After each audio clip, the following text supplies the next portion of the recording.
I made a video last week in which I explained that Social Security is intentionally insulated from whatever is going on in the economy right now, whatever is going in the stock market right now, and frankly, all the time.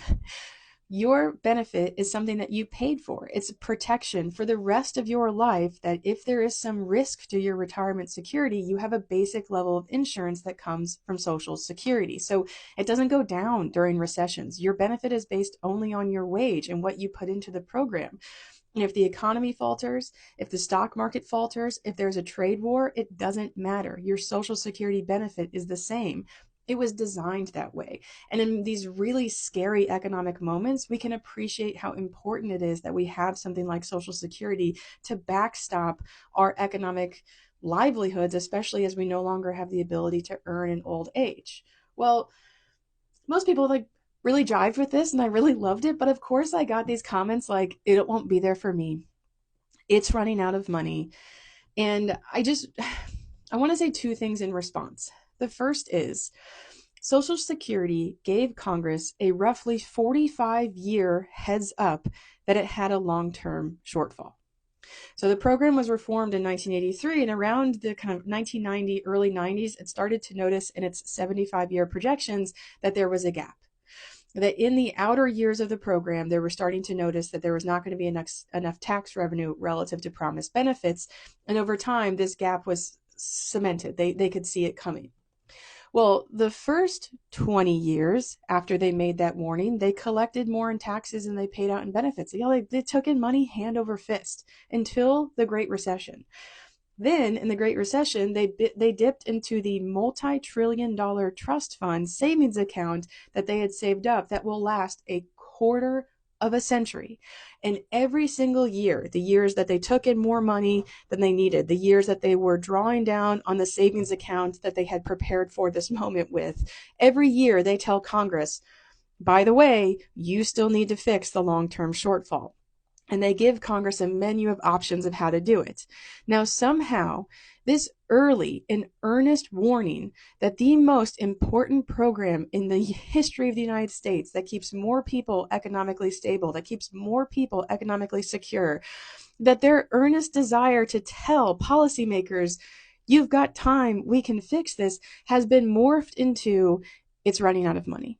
Y'all, that is pure manipulation to say that a program that gave Congress nearly 5 decades of heads up to do something about its finances is quote unquote running out of money. And you need to ask yourself who benefits from convincing you that you don't deserve a program that is 90 years old and has never missed a benefit. Who benefits from telling you, well, it only told us 45 years in advance that we needed to do something about its long-term finances, and we didn't do it because actually we can't. They tell us every year exactly how to fix it, and they cost it out appropriately, and we can just go online and boop, boop, boop, fix it in about 10 minutes. But actually we can't because we can't have Social Security anymore. Y'all, the idea that Social Security is not sustainable or we cannot have it is a bold-faced lie. We can absolutely afford Social Security.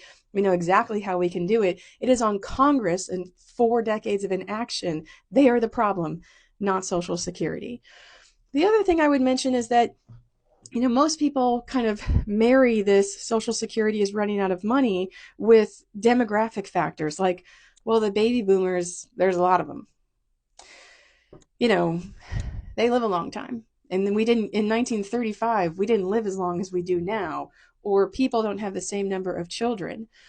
But those demographic factors have been known for a very long time. I mean, the last baby boomer was born in 1964. We knew 20 years after that, when the youngest boomer was 20, that the subsequent generations were going to be smaller.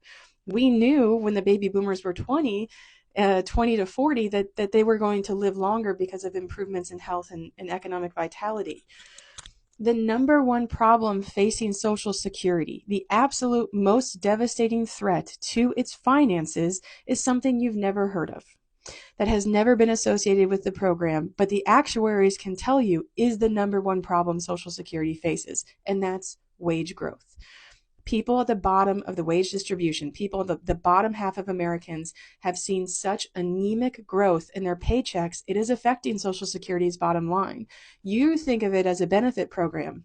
but it's a wage program. Its finances are built on what 90% of Americans are earning. And if we go through multiple decades of most Americans not getting a decent pay raise, that matters more to Social Security than how long someone is living in retirement, because its finances are based on what you earn.